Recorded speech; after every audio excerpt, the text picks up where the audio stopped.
Evening అయిందంటే చాలు పిల్లలు స్నాక్స్ స్నాక్స్ అని గొడవ చేస్తూ ఉంటారు కదండి. మా పిల్లలకైతే ఎప్పుడు చేసినా కానీ కొంచెం హెల్తీగా వాళ్ళు తినని ఫుడ్ని ఇట్లా స్నాక్స్ రూపంలో చేస్తాను ఎక్కువగా నేను.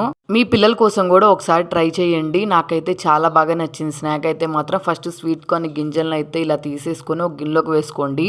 ఇందులోకి సన్నగా కట్ చేసుకున్న పచ్చిమిర్చి, ఆనియన్స్, క్యాప్సికమ్ మీరు కావాలనుకుంటే వేసుకోండి, లేకపోతే స్కిప్ చేసేయండి. ఉప్పు, కొంచెం అల్లం వెల్లుల్లి పేస్టు, సన్నగా కట్ చేసుకున్న కొత్తిమీర, కరివేపాకు, 2 బంగాళదుంపలు అయితే ముందే ఉడికించుకొని తోలు తీసేసి ఇందులో స్మాష్ చేసుకొని వేసుకున్నాను. తర్వాత కొంచెం శనగపిండి, కొంచెం కార్న్‌ఫ్లోర్ వేసుకొని వాటర్ ఏమీ లేకుండా నార్మల్గా కలిపేసేయండి.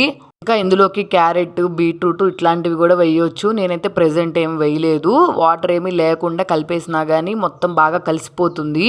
కావాలనుకుంటే వీటిని అయితే టూత్ పిక్స్ గుచ్చుకొని కబాబ్స్ లాగైనా ఫ్రై చేసుకోవచ్చు. నేనైతే ఆయిల్ ఫ్రై ఏం చేయకుండా నార్మల్గా అయితే కొంచెం ఆయిల్ యూజ్ చేసి పాన్ ఫ్రై లాగా అయితే చేస్తున్నాను. స్టవ్ మీద పెనం పెట్టుకొని దానిలో కొంచెం ఆయిల్ వేసుకొని వీటిని అయితే టిక్కీస్ ఎలా అయితే చేసుకుంటామో అలాగైతే చేసుకొని కొంచెం అటు ఇటు బాగా లోపల వెజిటేబుల్స్ అన్ని కుక్ అయ్యేటట్టు ఫ్రై చేసుకోండి.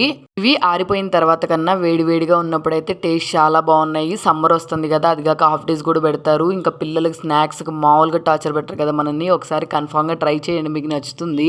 ట్రై చేసి టేస్ట్ ఎలా వచ్చిందో కమెంట్ సెక్షన్లో కమెంట్ చేయండి. నచ్చితే సబ్స్క్రైబ్ చేసుకొని వెళ్ళండి.